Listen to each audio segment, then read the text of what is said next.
Let them robe the man the king delights, to honor, and lead him on the horse through the city streets, proclaiming before him, this is what is done for the man the king delights.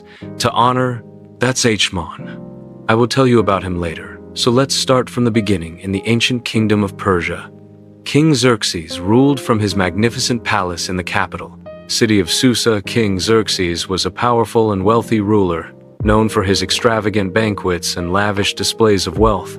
One day, King Xerxes decided to host a grand banquet that would showcase the splendor of his kingdom. The banquet lasted for many days with food and wine flowing freely and entertainment provided for the king and his guests. On the final day of the banquet, King Xerxes commanded his queen Vashti to come before him and his guests, wearing her royal crown to display her beauty.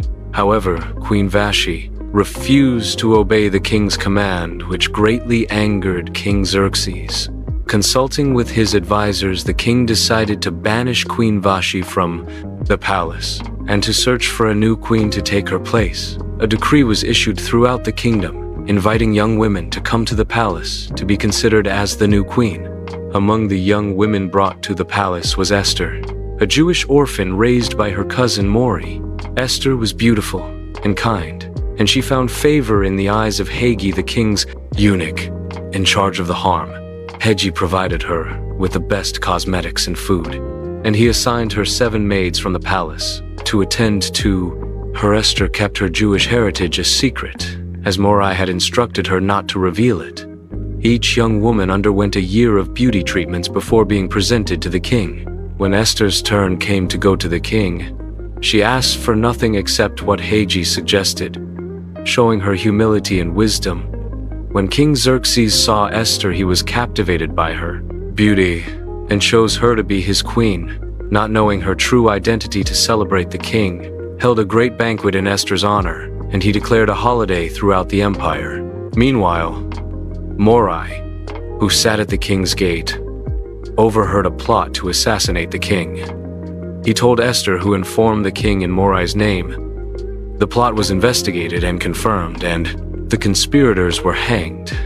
Mordecai's actions were recorded in the Book of the Chronicles in the king's presence, as Queen Esther continued to listen to Mordecai's advice, showing her respect and love for her cousin. Among the king's many officials was a man named Haman, who was ambitious and proud. Haman was appointed by the king as his highest official, and he enjoyed great favor and authority in the kingdom.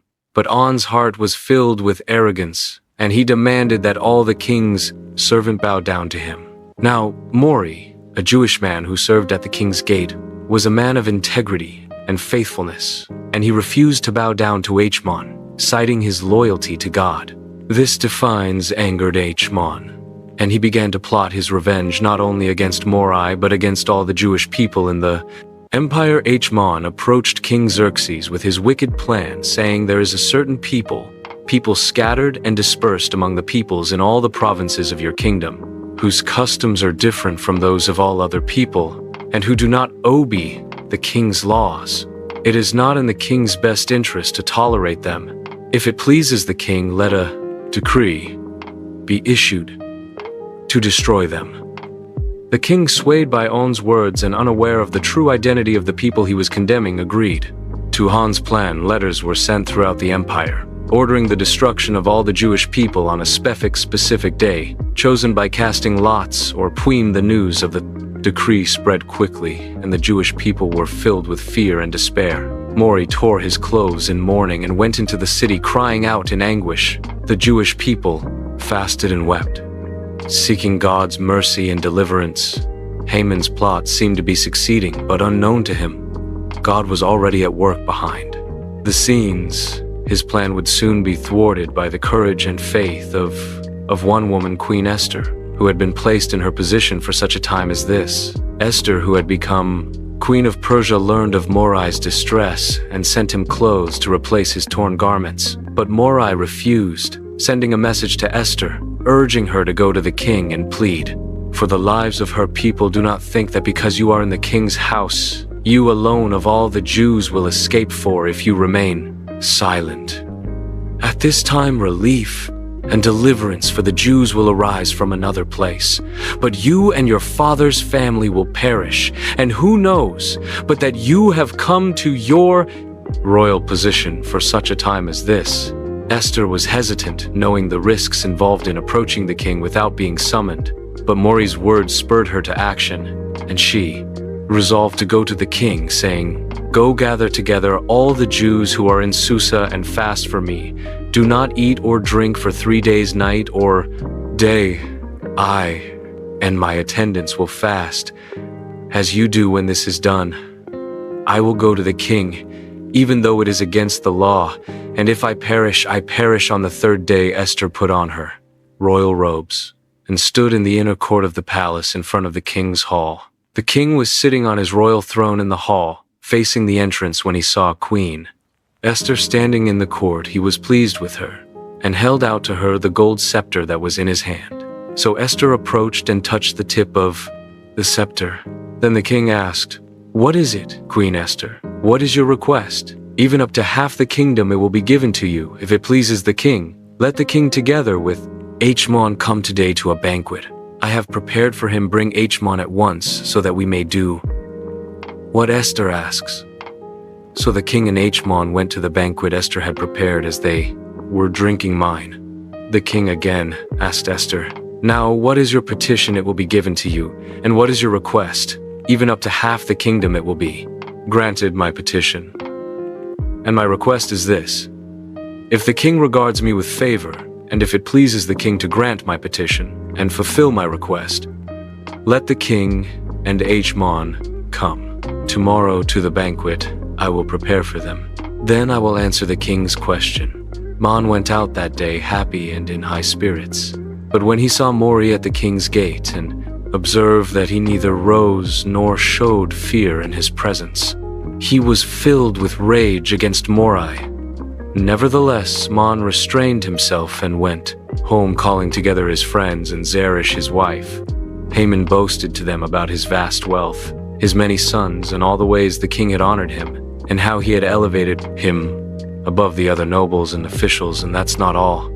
I'm the only person Queen Esther invited to accompany the king to the banquet she gave, and she has invited me along with the king tomorrow. But all this gives me no satisfaction, as long as I see that Jew Mordecai sitting at the king's gate. His wife Zeresh and all his friends said to him, "Have a pole set up, reaching to a height of 50 cubits, and ask the king in the morning to have Mordecai impaled on it. Then go with the king to the banquet and enjoy yourself." This suggestion delighted Haman, and he had the pole set up that night. The king could not sleep, so he ordered the book of the Chronicles, the record of his reign, to be brought in and read to him. It was found recorded there that Mordecai had exposed Big and Teresh, 2 of the king's officers who guarded the doorway, who had conspired to assassinate King Xerxes. "What honor and recognition has Mordecai for this?" the king asked. "Nothing has been done for him," his attendants answered. The king said, "Who is in the court now?" Haman had just entered the outer courts of the palace to speak to the king about impaling Mordecai on the pole he had set up for him. His attendants answered, "Haman is standing in the court. Bring him in," the king ordered. When Haman entered, the king asked him, "What should be done for the man the king delights to honor now?" Haman thought to himself, "Who there that the king would rather honor than me?" So he answered the king, "For the man the king delights to honor, have them bring a royal robe the king has worn, and a horse the king has ridden, one with a royal crest placed on its head. Then let the robe and horse be entrusted to one of the king's most noble princes. Let them robe the man the king delights honor, and lead him on the horse through the city streets, proclaiming before him, 'This is what is done for the man the king delights to honor.'" "Go at once," the king commanded Haman. "Get the robe and the horse, and do just as you have suggested. For Mordecai, the Jew who sits at the king's gate, do not neglect anything you have recommended." So Haman got the robe and the horse.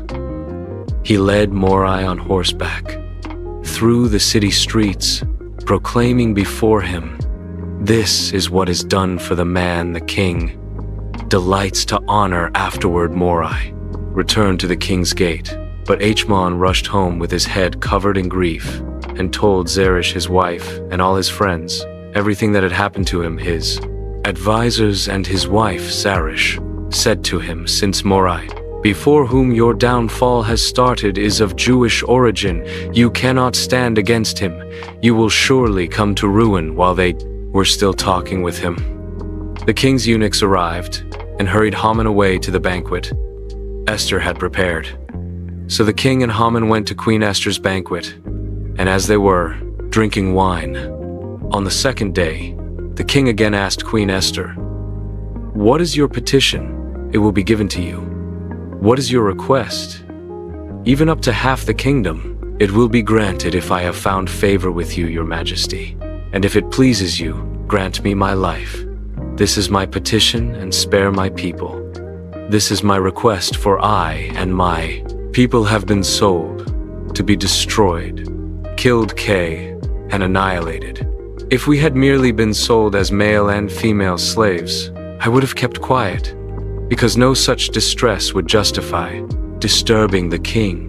King Xerxes asked Queen Esther, "Who is he? Where is he, the man who has dared to do such a thing?" Esther said, "An adversary and enemy, this vile Haman." Then Haman was terrified before the king and queen.